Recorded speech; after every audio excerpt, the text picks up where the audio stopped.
Hello, everyone, and welcome back to the Rebuttal podcast, where we break down case law, calamity, and of course, chaos in the legal field.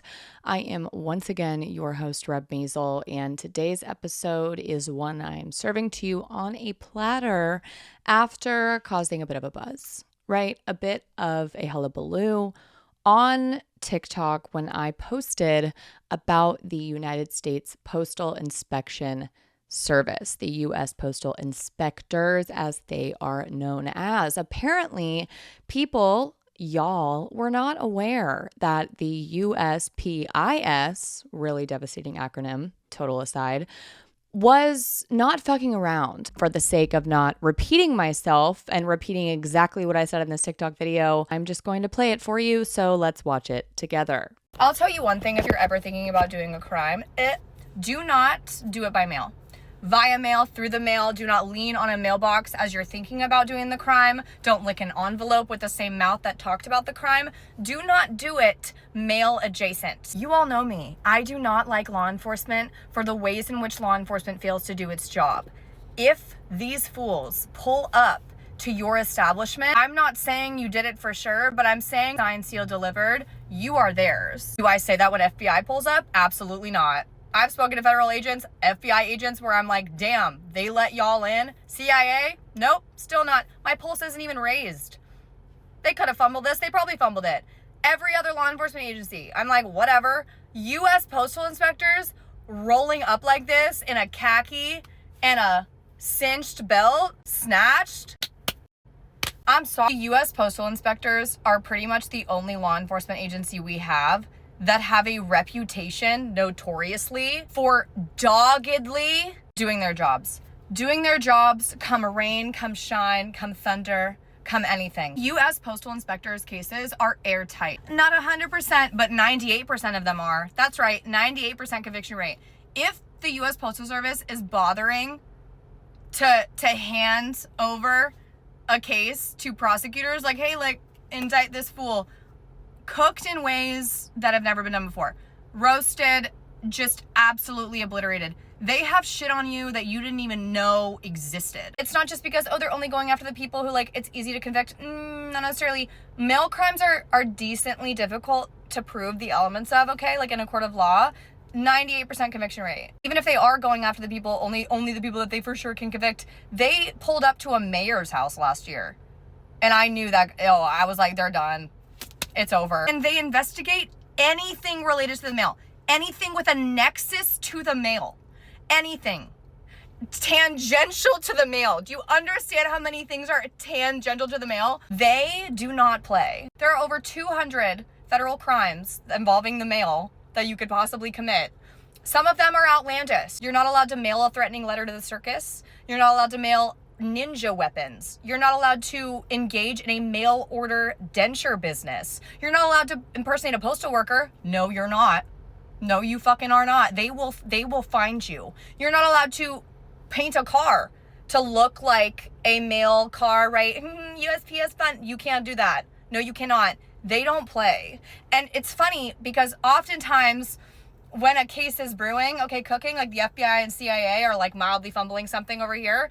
If the USPS pulls up and they're like, hey, our case is related to yours, what's up? The FBI and CIA are like, oh, thank God. They're like, oh shit, this is like really a case, you guys. Wait, this is crazy. I'm scared of a cop that has a gun and isn't qualified and isn't gonna do their job. But like, that's why it's so much scarier when it's an agency pulling up who for sure had their T's crossed and their I's dotted. You can mess with a lot of things in this country, and law enforcement, it'll be a really big crapshoot. It'll be a gamble on whether they care or not.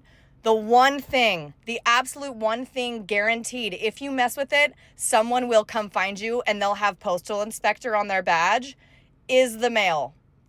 Don't fuck with the mail, y'all. Please do an episode about USPIS, some of their famous cases, what they do, And this is it. Buckle your seatbelts, place your stamp in the appropriate location, and do not, under any circumstances, threaten a U.S. postal worker. The USPIS supports and protects the U.S. Postal Service, its employees, infrastructure, and customers by enforcing the laws that defend the United States mail system from illegal or dangerous use. Its jurisdiction covers any crimes that may adversely affect or fraudulently use the U.S. mail, the postal system, or postal employees. With roots going back to the late 18th century, the USPIS, as I said, is the country's oldest continuously operating federal law enforcement agency. There are approximately 200 federal crimes which can be committed which involve the mail. Therefore, the U.S. Postal Inspection Service's activities are broad and ever-changing. They have their toe dipped everywhere, baby. Despite this maybe being the first time you've ever heard of the Postal Inspection Service, it has the oldest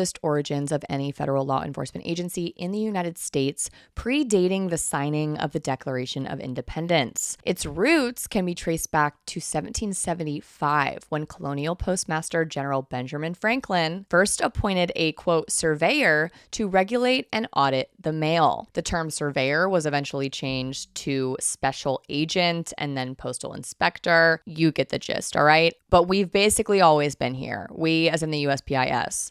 For all that I talk about law enforcement very much not being your friend, it's still side-eye any type of federal law enforcement or state law enforcement arm or agency because they have been not held accountable for way too long, and it only benefits our society if we scrutinize them. In the event that I come across USPIS individual service workers, it's more of a quieter ACAB, right? I'm like, you know what?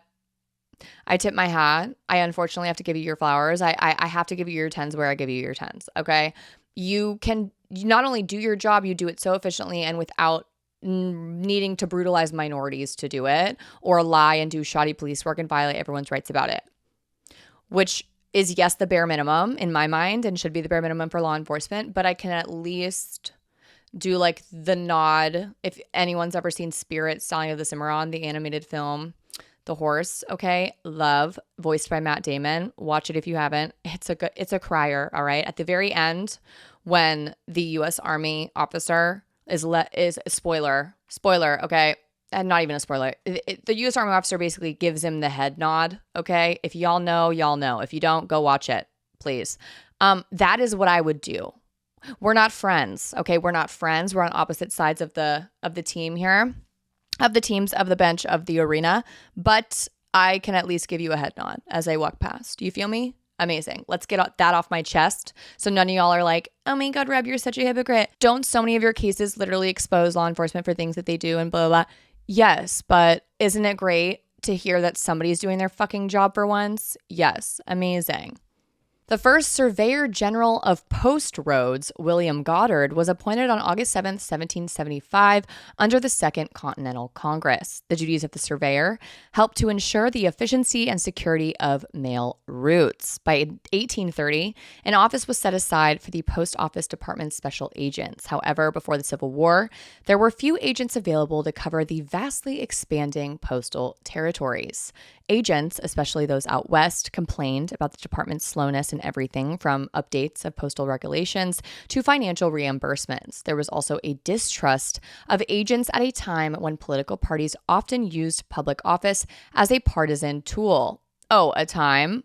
Or has that never ended? Postmaster General Jacob Collamer wrote in 1850 that the public believed that inspectors, quote, while professionally employed in public service, are in fact busy as political emissaries and in the propagation of party doctrines. A number of postal employees, inspectors included, used their position to advance a political party's needs, but fortunately for the mail, inspectors' duties in guarding the mail and ensuring optimum operations across the country left little time to be at the beck and call of partisan politicians. They've stayed neutral, baby. In the U.S. Postal Inspection Service's 246-year history, inspectors have been involved in many high-profile cases, investigating crimes, arresting suspects, and helping to bring some of the nation's biggest criminals to justice. From the earliest days of the Postal Service, mail attracted criminals. Congress in 1792 even declared mail theft a crime eligible for the death penalty. We were not playing at any moment in history about our letters, about our packages, about our fucking mail. You cannot tell me that there is really any other issue we have stood 10 toes absolutely planted down on consistently and executed very properly and well and correctly this entire time. Nothing else. Nothing else. Well, we've always been about gun rights. Have we executed that even mildly good? No. This makes me patriotic. The USPIS is, they are the troops that I stand for, okay? Listen, let me do my bit. I found the United States Postal Inspection Service's pamphlet, packet, whatever you call it, that they distribute to Congress to basically give them a primer of what they do. Maybe they give this to maybe new members of Congress, maybe old ones who forget their name because of the dementia setting in. Either way, all right, they give this pamphlet to them. And unironically, it made me well up. I know that it sounds like I'm really writing hard, writing ride or die for the USPIS when they are indeed cops. They're different. They do things that are correct.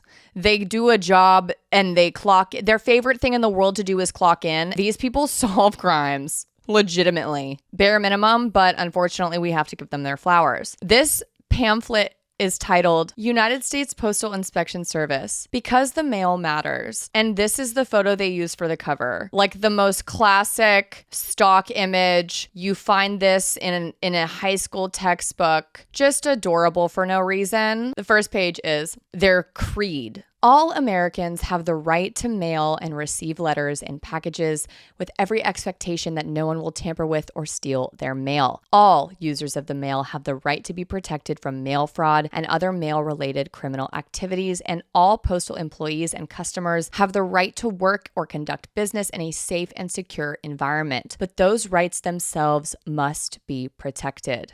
That's where we come in. We're the United States Postal Inspection Service, the federal law enforcement and security arm of the U.S. Postal Service. The Postal Inspection Service ensures the safety, security, and integrity of the U.S. mail. Our mission is to safeguard the sanctity of the U.S. mail and in doing so, aggressively combat mail theft and fraud. Our 1,600 postal inspectors investigate postal-related crimes such as identity theft, mail bombs, postal robberies, and burglaries, and we protect against the use of the mail to launder drug money, traffic in illegal drugs, and exploit children. Carrying out our mission also means ensuring postal employees, customers, and some 37,000 postal facilities are safe from criminal attack and the nation's mail system is protected from criminal misuse. If you attack, harass, yell at, berate, touch against their will a postal worker, these are the people who pull up. They are their secret service. I kid you not. And all 3,000 of us, from postal inspectors and postal police officers to forensic experts and analysts,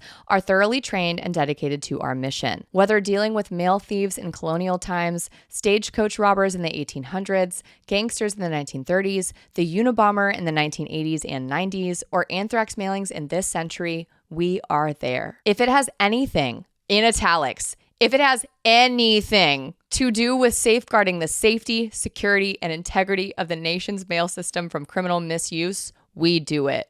And we've been doing it, and doing it successfully since the nation was founded more than 225 years ago. The U.S. Postal Inspection Service, because the mail matters. I mean, does anything go harder than that? God damn it. Let's go. I pledge allegiance to the flag of the United States Postal Inspection Service. In the average year, the U.S. Postal Inspection Service arrests about 10,000 criminal suspects. Many of the arrests are for mail theft or possession of stolen mail. It responds to an average of 900 postal-related assaults and credible threats, resulting in hundreds of arrests. They investigate roughly 3,000 mail fraud cases. Oh, there's a bug. Resulting in some 1,300 arrests and millions of dollars in restitution.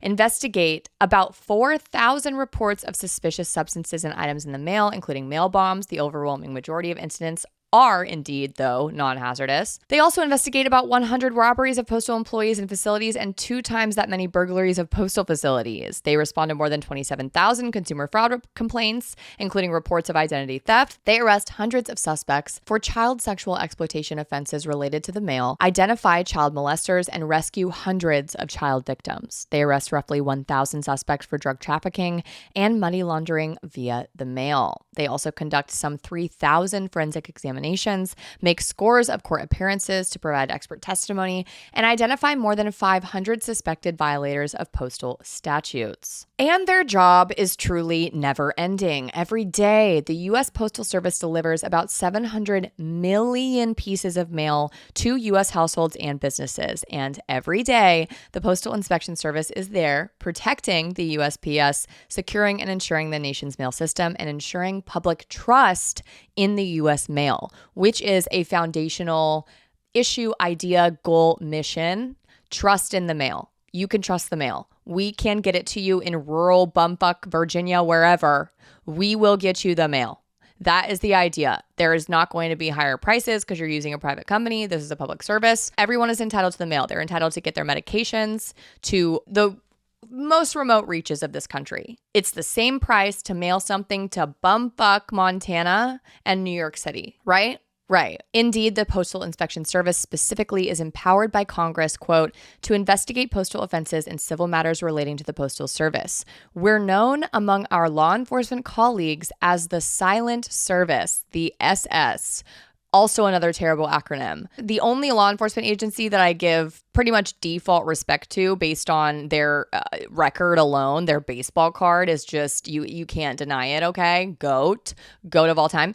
Yeah, the acronyms are insane and we need to work on that. But they are known as the Silent Service because you didn't know about them, maybe, probably, or you didn't know about them this much at least. There's kind of a reason for that. They are low key. They don't need the FBI, CIA fanfare and mogging. Like, those people join those agencies to like make a name for themselves. Postal inspectors are like, I just want to like do my job and do it well and protect my workers, and none of y'all will ever know my name. Like, that is so tea. If you look up, for example, like even like books and things, it's super hard to find stuff on the Postal Inspection Service. And the majority of what I know about how badass they are is based on anecdotes, like anecdotal information, just word of mouth. Like, everyone's just kind of aware that they're really good at their jobs, which I think is, they're humble. Okay, they're humble. We are called the Silent Service because most of our investigations are conducted without publicity and fanfare. Nonetheless, our work impacts the daily lives of all Americans in positive ways. When a thief takes something out of your mailbox or a scam artist puts something in it, postal inspectors are on the case. When a postal employee is assaulted, when a post office is robbed, when a criminal mails drugs or a bomb, postal inspectors immediately investigate. When a natural disaster hits, postal inspectors are on the scene helping restore vitally needed mail service. It comes down to this: whenever and wherever a crime occurs involving postal employees, customers, property, or postal service revenues or assets, highly trained and experienced postal inspectors immediately are called in. And to the criminal elements who prey on postal customers, the arrival of postal inspectors means their crime games against the Postal Service and society are about to end. Postal inspectors are tenacious federal law enforcement agents. They carry firearms, make arrests, execute federal search warrants, and serve subpoenas. They also work in close cooperation with various other law enforcement agencies to investigate all manner of postal crimes and expertly prepare criminal cases for court. Postal inspectors are also strategically stationed throughout the continental U.S., Alaska, and Hawaii. They also report for work in Puerto Rico, Guam, Germany, England, Interpol headquarters in Lyon, France, The Hague, Netherlands, and at Universal Postal Union headquarters in Bern, Switzerland. The success rate of the agency in winning convictions has been a remarkable achievement. Ironically, that fact has not been lost on postal criminals themselves. 30s crime boss Dutch Schultz once lamented that, like himself, a person would have to be, quote, plenty stupid to commit a crime against what was then the post office department. Methods used by criminals today to steal mail vary widely and are increasingly more sophisticated than in Schultz's time. Fortunately, only a tiny fraction of the mail the Postal Service handles falls prey to thieves. But every piece of mail in the mainstream, every day in America is important. The mail matters. and any piece that is stolen is significant. On average, postal inspectors make roughly 10 arrests every day for mail theft offenses. They may be one of our smallest law enforcement agencies, if not the smallest one. They have never been anything but clocked in. Trust on that. I have heard, I mean, this is mostly anecdotal, but I also think people just confirm it as well. If you call or report, right, a mail crime, if you're like, hey, my ex is mailing me threatening letters in the mail, yada, yada, and the cops will not do anything because, of course, they won't. They're kind of useless. The U.S. Postal Inspection Service will send out a postal inspector. They are hot on the trail. Like immediately, like people have told me, oh yeah, within a few hours. And they were like, they cared 10 times more about this than I did. I was just reporting it because I was like, oh, someone vandalized my mailbox, whatever. And they pulled up like they were investigating a murder, and they found the guy in like 12 hours and like sent me a detailed 12-page report on how they were going to make it right. Like things like that. Although mail theft can occur almost anywhere, the theft of large volumes of mail by gangs, volume attacks we call them, are on the increase. Mail theft at domestic and international airports also is on the rise. A constant visual must be maintained. It doesn't matter what the mail piece is, a greeting card from Aunt Minnie, a multi-million-dollar credit card promotion, a retiree's eagerly anticipated annuity check. No matter what mail a thief may target, all postal customers are guaranteed equal access to the agency's formidable investigative powers and resources, and it's all included in the price of postage. Solving cases and putting criminals behind bars often require the support of scientific and technical personnel. That's why the Postal Inspection Service staffs its own ultra-modern National Forensic Laboratory just outside Washington, D.C., and 2 technical services field offices. It's an amazing operation. Obsessed with the fact that they're patting themselves on the back. With a perverse sense of pride, many Postal Inspection Service offices display the following article from the Tombstone Epitaph, an Arizona newspaper at the turn of the 19th century. Quote, a typical post office inspector is a man past middle age, spare, wrinkled, intelligent, cold, passive, non-committal, with eyes like a codfish, polite in contact, but at the same time non-responsive, calm, and as damnably composed as a concrete post or a plaster of Paris case. A petrification with a beard of feldspar and without charm or the friendly germ, minus passion or a sense of humor. Happily, they never reproduce and all of them finally go to hell. End quote. Again, what about this agency isn't cool as fuck? This isn't an ad, by the way. I'm not like being paid by, like, if anything, like, there's been an attack on USPIS lately, and this accounts as them, so everyone back off, all right? Forensic analysts routinely aid in criminal investigations by providing document, fingerprint, chemical, and even digital and other high-tech physical evidence analysis. Dedicated lab personnel assist in processing and evaluating critical evidence. And staff chemists conduct thorough scientific analyses of suspected controlled substances transported through the mail. As serious as mail theft losses can be, there is the potential for even greater damage to occur. If left unchecked, mail theft could erode the mailing public's confidence in what federal statutes refer to as, quote, the sanctity of the seal. In more contemporary language, that means, quote, don't mess with the U.S. mail. It is a right embodied in the U.S. Constitution. That isn't an over-exaggeration. They put that shit in there. They put that shit on. They carved it in stone, okay? Before your First Amendment rights, your Second Amendment rights, your Fourth Amendment, Fifth, before any of that shit, before life, liberty, and the pursuit of hap, the pursuit, okay, of a living, pursuit of something, they said, you're gonna get your mail, bitch, on God. And the PIS said, yeah, that is correct. Consider for a moment this fact. On any given day, there are more than 1 million credit cards in the mail stream, an obvious security concern of postal inspectors. It's a concern that a few years ago led the Postal Inspection Service and the credit card industry to act on an ingenious suggestion, one made by a postal inspector. The idea was to ensure that a credit card mailed to someone was unusable until the intended user actually received the card and called the credit card issuer to have it activated. The idea not only proved workable in a technical sense, but has significantly reduced credit card fraud losses. Since the initiative was implemented, the theft of credit cards from the mail has declined 80%. See what happens when you implement common sense resolutions, solutions, protocols, plans. God. The Postal Inspection Service also is actively involved in helping prevent crimes against postal customers and employees. A case in point, the likelihood of anyone receiving a bomb in the mail, much less being injured by one, is extremely low. Nonetheless, stringent safeguards must be in place to prevent mail bomb disasters. An integral part of that effort is a public information campaign to alert customers and postal employees alike as to what safety measures to take if a letter or parcel looks at all suspicious. Postal inspectors also work closely with concerned citizens and neighborhood crime prevention groups to reduce the likelihood of criminal activity. Of particular emphasis are safeguards to prevent assaults on the nation's more than 170,000 letter carriers. That is a unit. For obvious security reasons, we can't discuss the specifics of what the Postal Inspection Service does to protect postal facilities from attack. We can say, however, that the aggressive preventative measures we employ, coupled with tough criminal penalties, have led to a significant reduction in postal robberies and burglaries in recent years. In fact, out of more than 37,000 postal facilities nationwide, fewer than 100 are robbed each year. Tamper with the mail, you pay the price. They've always stood on business, even 100 years ago.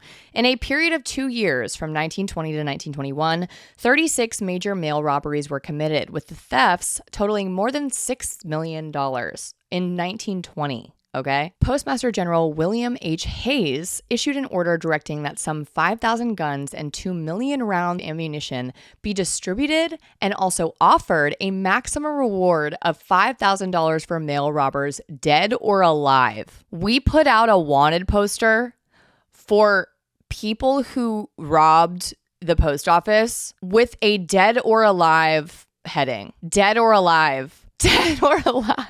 Postal inspectors recovered more than half of the stolen amount, arrested 123 people, and, with the exception of a few who were discharged or acquitted, helped ensure the remainder served long penitentiary terms. In the detection and apprehension of the bandits, postal inspectors served notice to the underworld that they never give up if the mails are tampered with, and, whether it takes a week or a year, swift and sure justice awaited criminals in the federal courts. I'm scared of them. Do you get what I meant when I said what I said? They're scarier than anybody else. Oh, the FBI, the CIA. Chumps. Give me the USPIS, please. Contributing greatly to our ongoing achievement is the work of our roughly 800 uniformed postal police officers. These highly trained Postal Inspection Service employees assume many responsibilities, such as providing perimeter security in high-risk postal areas and escorting high-value mail shipments. The Postal Inspection Service aggressively pursues public education efforts to help thwart thieves in many relatively new criminal endeavors. No longer are some thieves satisfied to blatantly steal items of obvious value from the mail.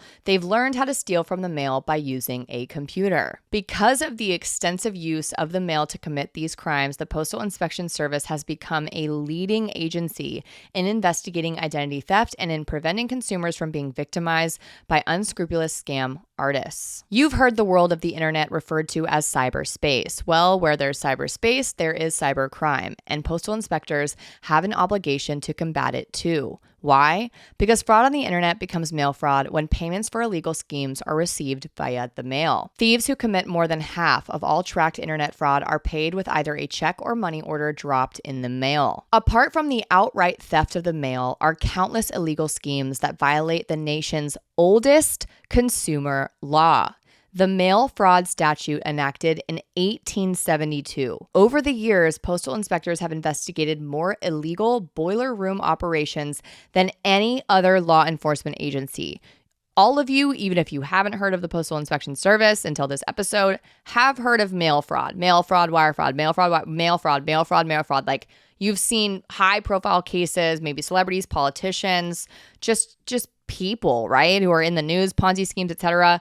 Mail fraud. Another fun fact, perhaps the most widely recognized firearm anywhere in the world, is the Thompson submachine gun, the Tommy gun for short. It may surprise some people to learn that the first government agency to use any quantity of Thompsons was the Post Office Department, now the Postal Inspection Service. In an effort to curb a sudden increase in mail robberies in the early 20s, 250 of the guns were purchased. Interestingly, when the U.S. Marines landed in Nicaragua and Shanghai in 1926, 1997, they were supplied with post office Tommy guns. The USPIS said, oh, you need some? I guess we can find some in the back. Like the Marines were like panning for coins. They're like, please give us a crumb of Tommy gun. Crazy. Have you ever been the victim of mail fraud? You might not necessarily know if you were. The most common examples of mail fraud against consumers are illegal contest and sweepstakes schemes, chain letters, travel and vacation fraud, merchandise misrepresentations, phony billing scams, and fraudulent investment, quote, opportunities, to name just a few. And then there are work-at-home schemes, rebate fraud, foreign lottery fraud, all through the mail. If there's illegal money to be made in connection with operating a mail fraud, you can bet some scam artist is doing it. Older citizens, the physically challenged, shut-ins, and the disadvantaged conveniently received many of their purchases by mail, and they are the targets of these schemes. Sadly, that makes them easy prey for mail fraud operators. To make matters worse, these operators sell their ill-gotten mail lists to other criminal elements, resulting in the repeated victimization of many elderly citizens. Mail lists, there are so many statutes. I've worked cases that have implicated some of those mail lift statutes in smaller places. So like state law that says, hey, like it's illegal to, be distributing these mail lists, all that stuff because of this issue, because it's like information is power, right? Data sharing is so powerful and lucrative, as we know from the internet and all of our privacy being violated. But the USPIS is like, you will catch these hands. Mail fraud against businesses also is a major concern to the Postal Inspection Service. Fraudulent schemes targeting businesses range from the inept to the ingenious.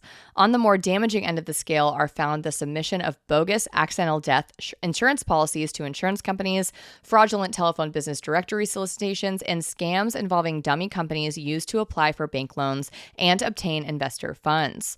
Unfortunately, mail fraud is expected to increase as criminals access the internet and use websites and chat rooms to operate their fraudulent schemes on a much wider scale.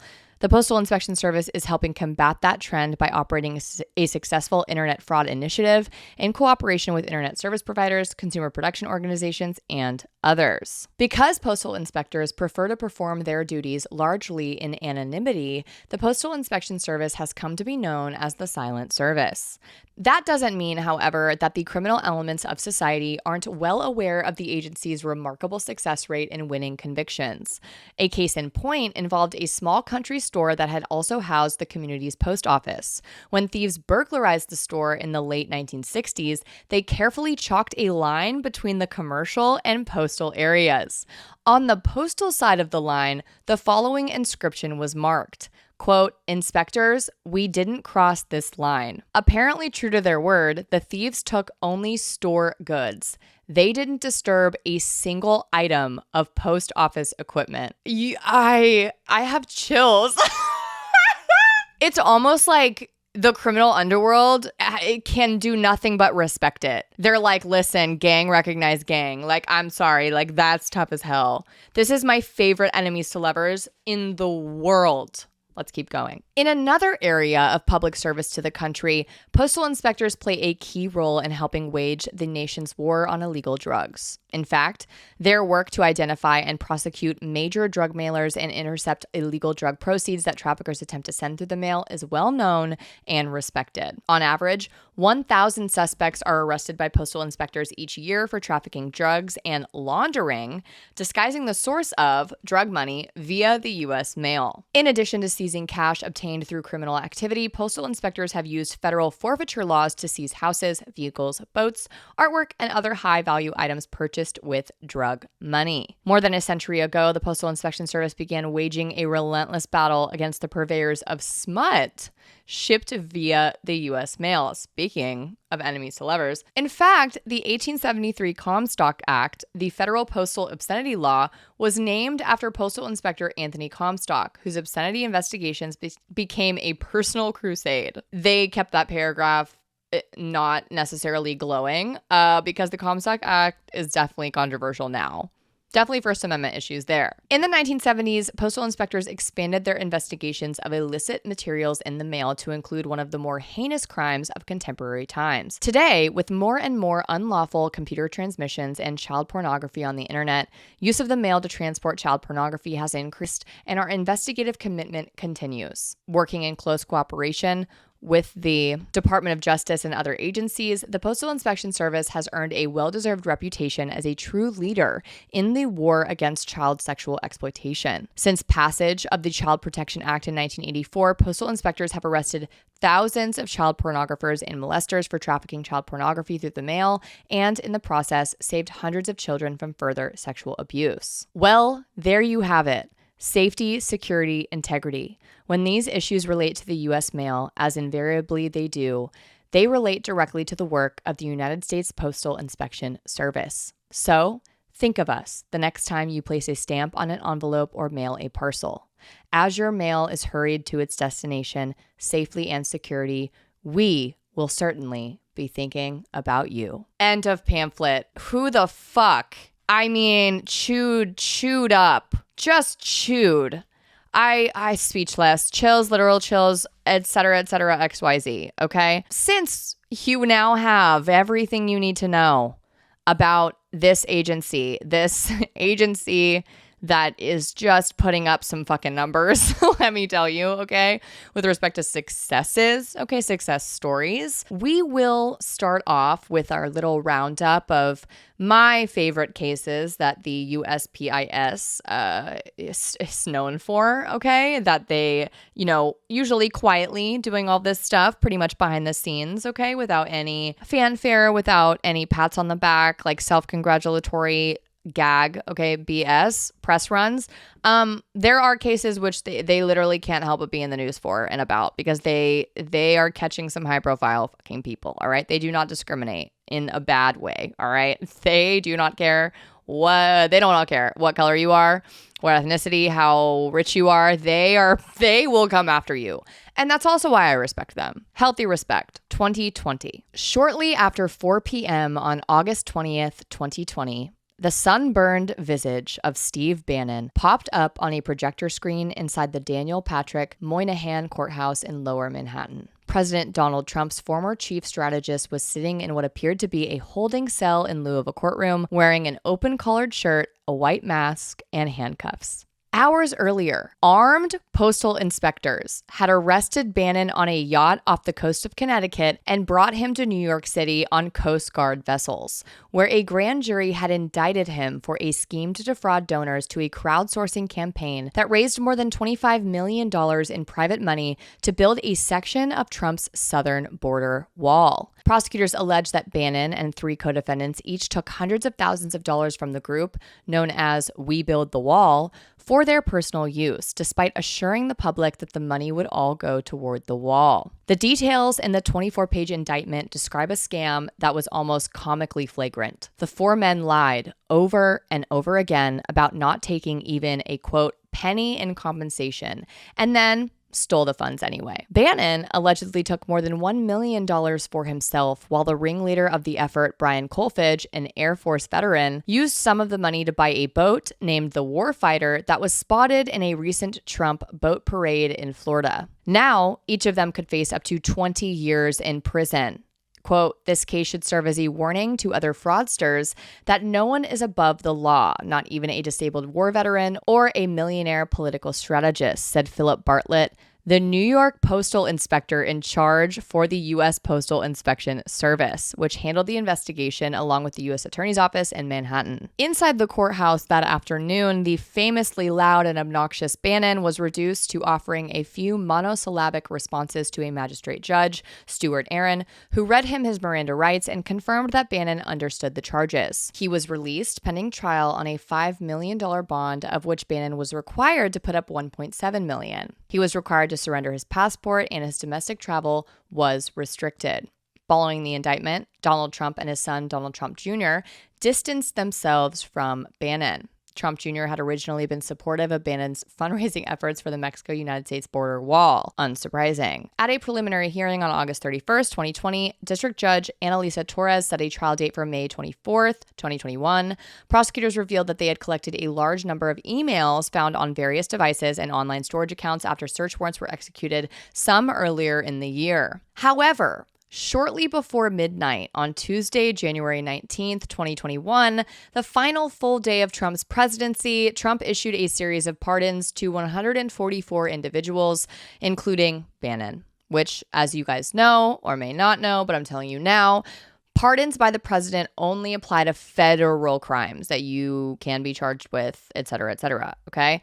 The White House released the list of pardoned individuals at 12:50 a.m. on January 20th, Trump's final day. In May 2021, Judge Torres, following the precedent of criminal cases being dismissed following presidential pardons, dismissed the fraud case against Bannon.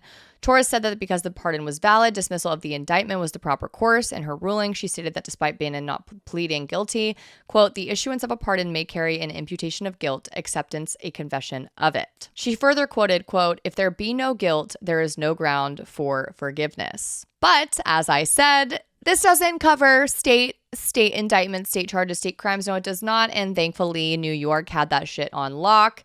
Since they only cover federal offenses, by February 2021, literally less than a month later, the Manhattan District Attorney had issued subpoenas to Wells Fargo Bank and GoFundMe, which had provided accounts for the venture. Into August 2022, Bannon was indicted on New York state charges of money laundering, conspiracy, and fraud related to the $25 million We Build the Wall scheme. Bannon said the charges were politically motivated. They allege everything is politically motivated. Like, you breathe wrong and they're like politically fucking motivated. Like, how about you stop stealing money from people? Holy shit. Invoking a common right-wing conspiracy theory, okay, linked somehow to financier George Soros. Bannon said that he and Trump would not stop fighting and, quote, they will have to kill me first. Well, if the postal inspectors were involved, they would. I fear.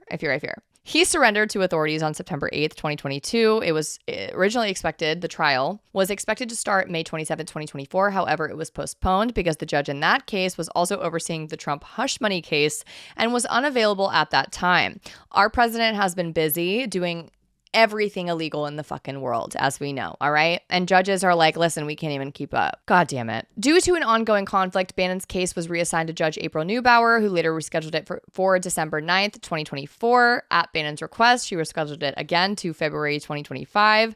And, however, a few weeks before the trial was supposed to start, Bannon pled guilty to one state felony count of a scheme to defraud in the first degree and was sentenced to a 3-year conditional discharge. But other than the case of the Postal Service hopping onto a yacht and saying, yep, you come with us, and taking Steve Bannon in handcuffs in the middle of the sea, what other cases do I enjoy to read about with respect to the postal inspectors that I've been speaking about so much? Well, let's start with the one where a postal inspector brought the Mafia to justice, specifically what's considered pretty much the first organized crime syndicate, the first mafia we had in the US to exist.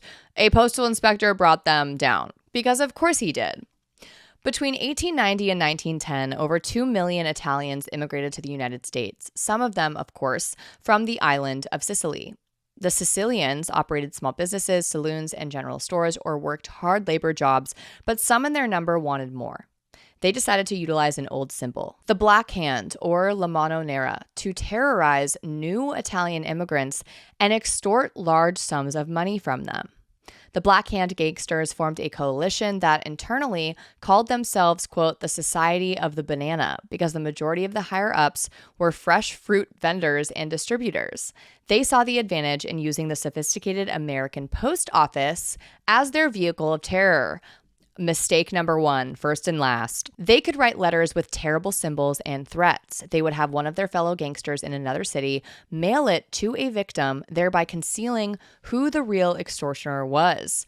At first, the victims would not succumb to the threats, but then a second and a third letter would appear, and they became increasingly more threatening. if the Italian business owners didn't pay, there were dire consequences. Victims would see their homes or businesses bombed. Their family members were kidnapped, maimed, or killed. Some even closed their businesses and moved back to Italy. Most paid the extortion money, however, and continued on with their new lives. For years and years, Italian immigrants factored paying, quote, protection money to the Black Hand as the cost of doing business in America. Until a postal inspector by the name of Frank Oldfield came along. Known for taking down murderers, embezzlers, and train robbers, Oldfield orchestrated the first organized crime bust in America, and no one has ever heard of it.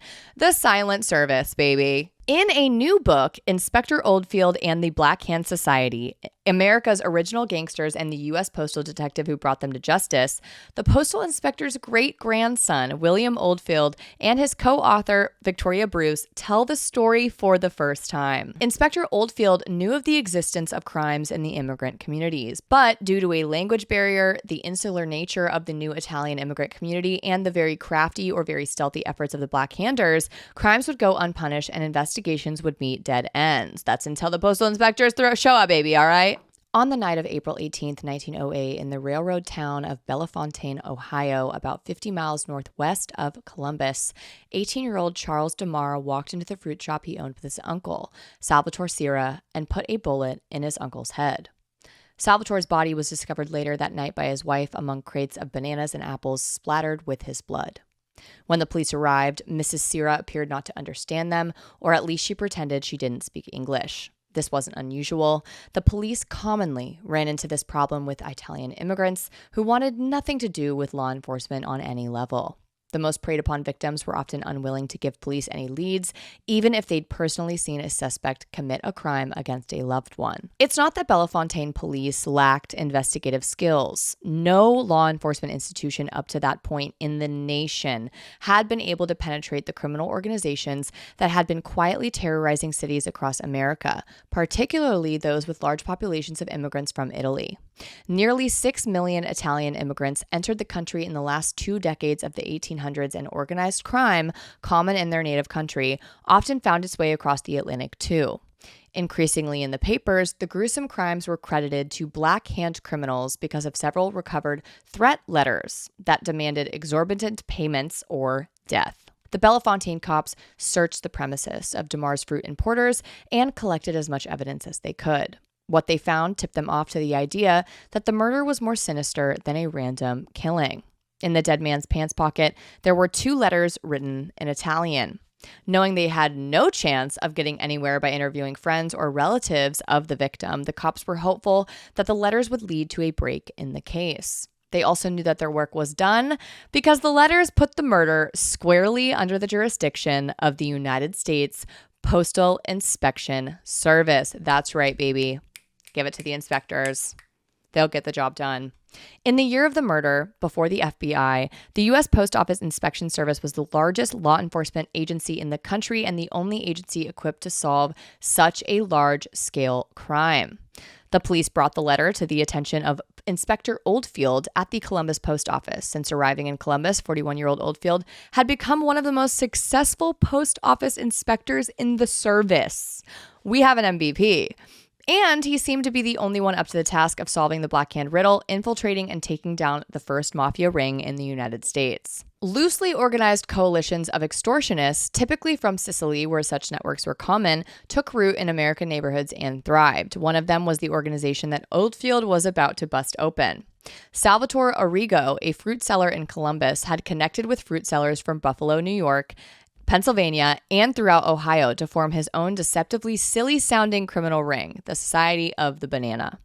By 1909, Arrigo had passed the leadership seat on to Sam Lima, another member of the group, who had much larger financial goals for the group's criminal activities. Little did Sebastian Lima know, the post office had started watching him. In late February 1909, Lima, Sam's brother-in-law, left the Society of the Banana headquarters in the back of Sam's fruit shop in Marion, Ohio, an industrial suburb of Cleveland at the time. Sebastian walked 3 blocks south and arrived at the town's post office, a corner storefront in the Masonic Temple building at 173 South Main Street, with a stack of letters addressed to cities in Ohio, Pennsylvania, and New York. invitations to a meeting of top bosses of the Society of the Banana. He asked the clerks for stamps and received tiny 2-cent rectangles with perforated edges. The image on the stamp was a portrait in profile of George Washington, his face created from a series of minute strokes and dots. What Sebastian did not notice about the stamps the clerk gave him that day was that each one had a tiny red dot inside the letter O in the word to. After the letters were ready to mail, Sebastian, dressed like a laborer in baggy pants and suspenders, handed the clerk $900 in neatly stacked bills. Even though this was twice the clerk's annual salary, it did not surprise him. In fact, the clerk was already taking out a money order form for Sebastian to fill out. Transferring enormous amounts of money from the Marion post office to Sicily was a nearly everyday occurrence for Sam and Sebastian Lima, who the clerk and everyone else believed were just brothers. It was assumed by many in the Italian community, as well as throughout the city, that the two had some kind of criminal business on the side, but the hefty influx of the Lima money into the economy and the Marion County Bank Company kept the gossipers at bay. The two Limas were careful to never make victims out of anyone in Marion, so no one could be sure where the incredible amounts of money came from. Sebastian filled out the money order. The recipient was his mother, Signora Carmela Barbara Lima, in Palermo, Sicily. He paid for the transfer and left. When Lima was out of sight, the clerk took the copy of Lima's money order and put it aside to give to the post office inspector, Frank Oldfield from Columbus, who'd come to work in the back office. Then he got out a sheet of stamps, put tiny dots in the O as he had been instructed, and put the sheets away so he wouldn't accidentally use them on the next customer. Now, all Oldfield had to do was wait for the invitations to reach the society members and wait for the meeting at the fruit shop headquarters in Marion, scheduled for March 9th, 1909. Late in the afternoon of March 9th, George Pate, Frank Oldfield's fellow inspector, wearing a slouchy suit with his jacket unbuttoned, loitered in the arch entryway of the Marion train station and waited. The Sicilians came on different trains from all different directions. On the Cincinnati inbound, an old man walked especially slowly. That was Salvatore Arrigo, the first Society of the Banana godfather. With him came another younger man who Pate knew must be Vincenzo Arrigo, the old man's son. From Pittsburgh, Cincinnati, and Denison, Ohio came a long line of Sicilians who Pate checked off his list one by one. All Society of the Banana members, including Antonio Lima, Sam Lima's father, who was one of the highest up in the gang and had a long criminal history back in Palermo. When it was completely dark, all 4 inspectors on duty, including Oldfield, took to the streets to monitor the store from 4 different vantage points. During the several-hour meeting, the Society of the Banana, with the post office listening in, hammered out the new bylaws and regulations of their society, figured out how much money they were going to make, what protocols they should use, who they were going to target. They voted on new positions within the society. Oh, it was a full government operation within this little crime syndicate, okay? And the thing about the postal inspectors that they are known for is watching and waiting, baby. They will not jump you right when they find out you're doing all this shit. They will sit on stuff for quite a long time, surveil you the house, and then spring on you when they know for sure that you have no chance of getting out of this. Perfect. Once it was done, the Sicilians emerged from the shop 1 or 2 at a time over the next few days without any clue they were being watched at every turn. The Society of the Banana began its new reign of terror, an all-out assault on 43 victims all at once. Oldfield and his fellow inspectors, each time a letter was sent out, they knew where it was going. They would knock on the doors and ask people, hey, we know you just got a letter. What does it say? People were obviously hesitant to give them any information, but eventually people started caving. Oldfield worked day and night. He refused to give up. He gathered an army. He enlisted lawmen across government agencies. He hired private detectives. He called up postal clerks and mail carriers. He collected evidence and intelligence in the Italian communities. And most importantly, with patience and finesse, he was able to convince dozens more victims to testify against the Society of the Banana. On a cold winter day in January 1910, Oldfield carried 7 steamer trucks of evidence into a Toledo courtroom and took the seat as the star witness in the first federal trial of a Sicilian organized crime ring in America. Inspector Oldfield, you dog. Love that case. Another super famous one that everyone knows about. You know why they call it a Ponzi scheme? Well, they named it after a man named Charles Ponzi, a Boston man who was caught by whomst you may ask? The United States Postal Inspectors. That's right. Can't hide from us. No, you can't. In 1906, the International Universal Postal Union created international reply coupons as a way for people in different countries to send return postage to each other. The international reply coupon could be purchased in one country and then redeemed in another for the equivalent value of that nation's stamps. Regulations set the rate of the exchange, but the massive devaluation across Europe following World War I wreaked havoc with the rates. A Boston man, Charles Ponzi, realized that based upon post-war exchange rates, international reply coupons purchased in many European nations were worth more in the US than their original cost. Ponzi figured that if he could work out a way to deal the coupons in a high quantity, he could become rich by simply buying and reselling them. Ponzi convinced a few investors to give him startup money, promising them a 50% profit in 45 days. This was the beginning of the pyramid scheme that bears Ponzi's name to this day. Ponzi was good to his word at first, using funds from new investors to pay off the old. As his popularity and number of investors grew, postal inspectors became suspicious of how he was able to ensure the returns he promised. Their investigation showed that worldwide international reply coupon sales were not nearly high enough to support Ponzi's story about trading them in for a profit. Inspectors were sure that he was doing something illegal, but despite the fact that he sent messages to his investors through the mail, they could not arrest him for fraud because at that point, no one was complaining of being cheated. These early funders were still flush with money pouring in from new investors. Following the publication of a newspaper article that questioned the validity of his operations, Ponzi went on the offensive. He called a meeting with federal, state, and local authorities, oh my God, on Monday, July 26, 1920, during which he suggested they audit his books. Also at his suggestion, Ponzi agreed to stop taking investments during the audit in order to make the job easier. In this attempt to reassure the public, Ponzi caused his own demise. Dumb.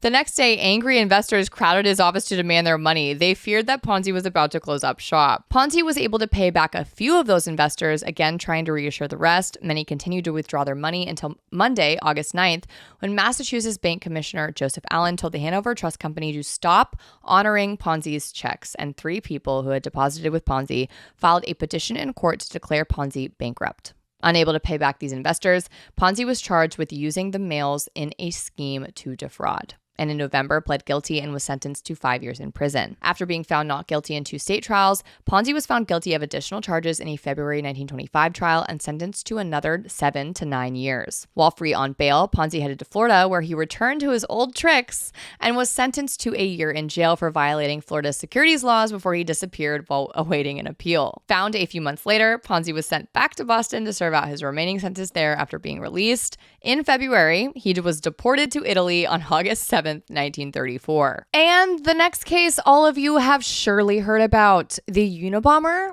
Oh yeah, guess who nabbed him? The United States Postal Inspection Service. Thank you. From 1978 to 1996, a man named Ted Kaczynski mounted a campaign of terror through a series of bombs sent in the mail to university professors and airline and advertising executives.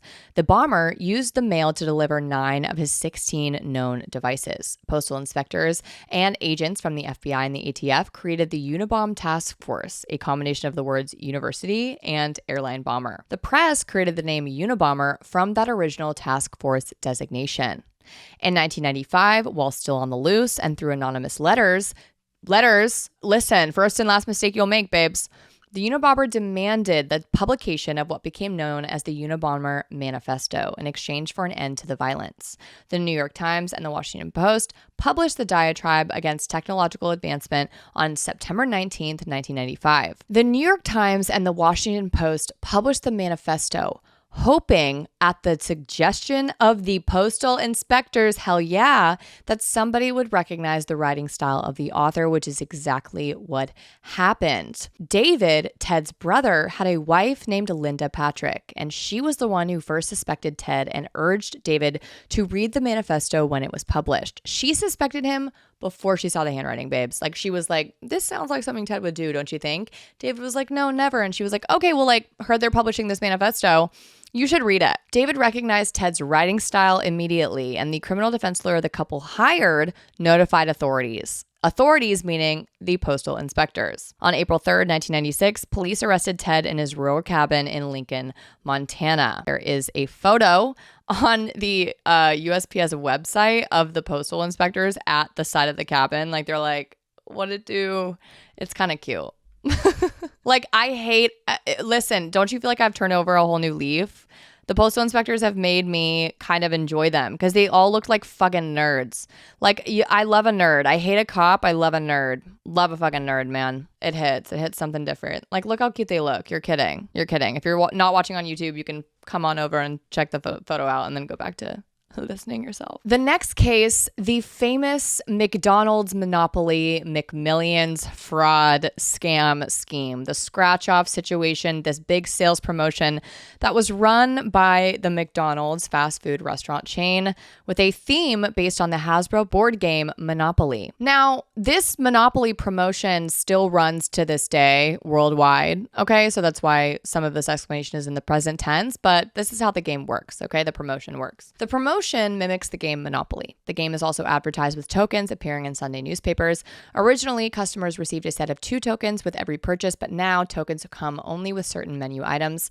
Tokens correspond to a property space on the Monopoly board. When combined into color-matched properties, the tokens may be redeemed for money. Historically, the grand prize, $1 million annuity only, has been the combination of the 2 most costly properties, Park Place and Boardwalk, but in the 2006-2007 games, the top prize, $5 million, was awarded for collecting the 4 railroads. There are also instant win tokens the recipient can redeem for McDonald's food, typically small menu items like a free McFlurry or medium fries, but never for any food item that has game pieces, money, or other prizes. Many of the prizes, mind you, stay unclaimed. For example, in 2018, 25 million instant food prizes were offered in the promotion in the UK. However, only 8 million prizes were claimed overall. Out of 20 Mini Coopers offered, only 6 were claimed. Enter Jerry Jacobson.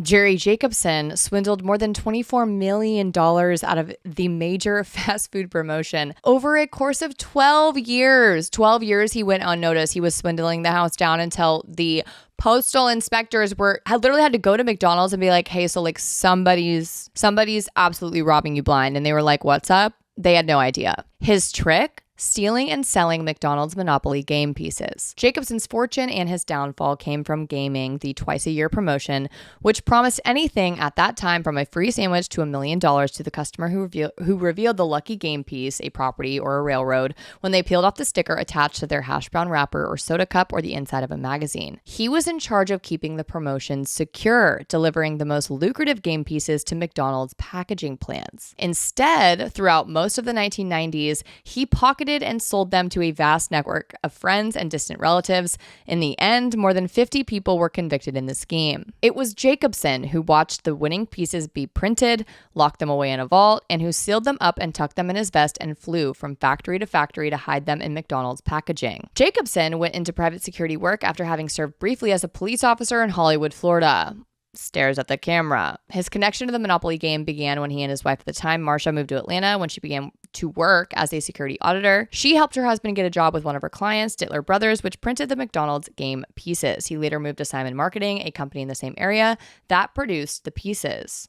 Soon, he started slipping the prize-winning pieces to people he knew, sometimes for profit. His stepbrother, his local butcher, who paid $2,000 for a stolen $10,000 piece, his nephew, who received a $200,000 piece in exchange for $45,000. You get it. Over the years, the fraud grew beyond his circle as he found other conspirators, usually by chance, which made them more difficult to pin down during at least the FBI's initial investigation years later. Jacobson said he met Gennaro Colombo, who claimed to be a member of New York's Colombo crime family, at the Atlanta airport in 1995. Now the Mafia is involved. Jacobson was waiting to board a cruise ship several years later when he met Don Hart, who in turn introduced him to Andrew Glom at a dinner party. They became Jacobson's accomplices, the middlemen who would sell the pieces Jacobson had swiped to various, quote, winners. Eventually, the FBI arrested Jacobson and 7 accomplices in August 2001, over 10 years, 15 years after this whole thing had started, charging them all with felony conspiracy to commit what? Mail fraud as part of this scheme, because I'm pretty sure in order to claim your prize, you had to like mail in like your token to McDonald's and be like, look, I got it. Amazing. Like, give me my thing. Right. So yeah. Are we shocked that the U.S. Postal Inspectors, yes, the FBI were the ones who made the arrest, but the U.S. Postal Inspectors literally were like, here you go. These are the guys. And the FBI was like, thank you so much. So nice. We got it started though. We got it started. And they were like, for sure. I'm just partial to the USPIS now. USPIS. I'm on their team. What about more recent cases? Okay, 2017 and 2020. Lori Talons fraudulently designed, created, and distributed counterfeit coupons and sold them over the internet to individual customers and coupon enthusiasts. During the reign of TLC's extreme couponers, right? Everyone watched that stuff at home. They watched it on TLC. There is a whole unit and community of people who live and die by the couponing stuff, by the couponing world, okay? She basically created thousands upon thousands of counterfeit coupons, rolls of coupon paper, and coupon designs for more than 13,000 products on her computer. Quote, she was a very skilled graphic artist. She also knew how the barcode system works. She was, frankly, the industry's worst nightmare. She had all those skills wrapped up together. That made her a particular threat. Her and her husband were running this elaborate scheme, okay, out of their home that was worth $31 million. You heard that right. $31 million coupon scheme out of their Virginia Beach home. This is one of the largest coupon fraud schemes, if not the largest, ever discovered in the country. And who broke the case? The United States Postal Inspectors. Experts say the counterfeit coupons are sold on the dark web and social media sites. Some people use them to buy products, but go on to sell them at garage sales or online. Essentially, it's just scamming, okay? Big scams. Big scamily-damlies. And she's made $31 million off of it. That is so crazy. Experts add that fraud like this makes it more difficult for legitimate coupon users because stores have to increase security and raise prices for products when they face large losses, which, like, we can argue about that because come on. But the fact that it was $31 million, I mean, I could see how this could be a hit, especially if she's maybe selling like in the area. My Lord. These counterfeit coupons were virtually indistinguishable from authentic coupons and were often created with inflated values, far in excess of what an authentic coupon would offer in order to receive items from retail for free or for a greatly reduced price. Ms. Talons then used social media sites and messaging apps such as Facebook and Telegram to find groups of common coupon enthusiasts and sell them counterfeits. Using the U.S. Postal Service, absolutely, Ms. Talons shipped the coupons throughout the country according to court documents. First and last mistake, using the mail baby. And so the U.S. Postal Inspectors said, what's up? And they caught her ass, okay? They caught her.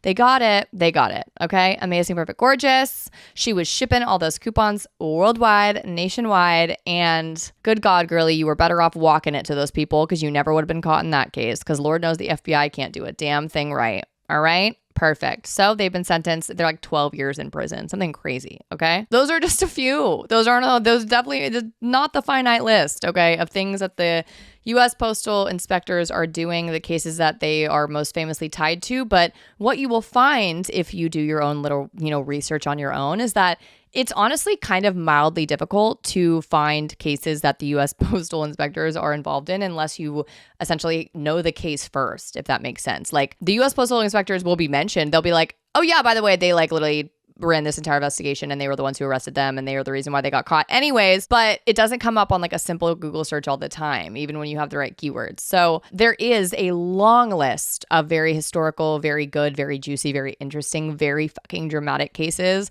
on the U.S. Postal Inspector Service's website. They like list a bunch, okay, in their history section, case, study section. The Smithsonian National Postal Museum in Washington, D.C. is absolutely, without a doubt, so worth visiting. Go visit it. It's not on the main drag, okay? It's kind of like off the beaten path. You need to look it up and go, okay? Entrance is free, completely free. And it is a really phenomenal exhibit for the U.S. Postal Service. They have an entire section for the U.S. Postal Inspection Service specifically.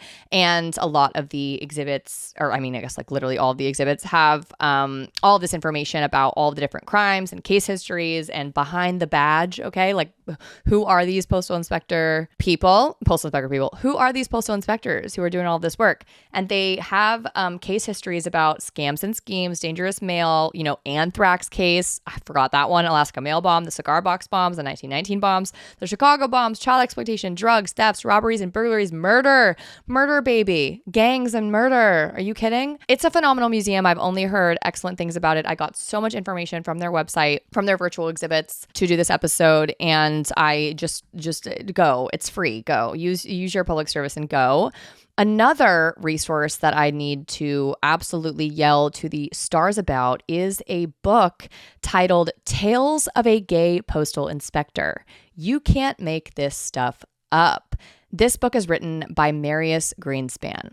He is exactly what it says, a gay postal inspector who was in the San Francisco area for 34 years. You guys, 34 years as a postal inspector, all right? I'm going to read you his foreword and just let you know that this book is free on Kindle Unlimited. Each chapter basically tells a different story and case that he worked on as a postal inspector. He's extremely funny. The book is great. Even though he's been retired for quite a while, he only wrote this book, I think maybe a few years ago, potentially this year.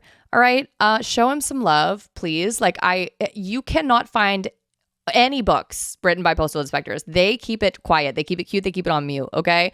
And I like them for that. But I also just love that this man was literally a gay postal inspector the entire time. And now he's so out and proud. It is still Pride Month. So what a Pride Month episode that we included, okay? And I'm going to read the foreword now. In September 2016, I retired after 34 years of law enforcement to take care of my mom and best friend, Evelyn Greenspan. Mom lived in Fort Myers, Florida, where I joked that I tripled the gay population every time I flew into town monthly from San Francisco. I was convinced they rolled up the sidewalks at 6:30 p.m. each night, so I had to find something to do after Mom retired for the evening. I decided to pass the time by writing about some of my most interesting cases. I had told these stories so many times, the words flowed naturally, and before I knew it, I had 16 chapters completed. If you recall the first episode of Murder, She Wrote, the television series of the 80s and 90s, Jessica Fletcher, portrayed by Angela Lansbury, had written a manuscript to pass the time after her husband, Frank, passed away. Jessica had no intention of becoming an author. Her story was discovered in a shoebox in her closet by her visiting nephew Grady, who just happened to be working for a publishing company. Truth in this case imitates fiction, and if it were not for the urging of friends who have read a chapter or two, publishing these stories would not have crossed my mind. However, like Jessica, I have no aspirations of becoming an accomplished author, and profits from this book, if any, will be added to the Evelyn Greenspan Scholarship Fund that I established at Mom's alma mater, Cornell University. Mom passed away in March 2019, 2 months short of her 99th birthday. She was always my biggest supporter and fan and enjoyed listening to me read each chapter that I wrote. This book is dedicated to this lovely angel in my life. Enjoy. I want to cry.